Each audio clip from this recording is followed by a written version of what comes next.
این تبلیغ به دلایلی اجازه انتشار در شبکه‌های اجتماعی را ندارد.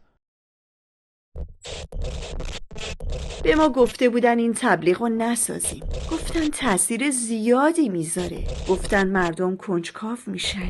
گفتن خطر داره. ما هشدار داده بودیم، حالا تصمیم با خودته. در آغاز کلام بود و کلام با خدا بود و کلام خدا بود.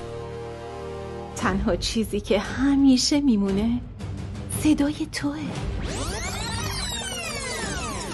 لطفاً ثبت نام نکنید، چون صدات اونقدر جذاب میشه که نمیتونی ساکت بمونی.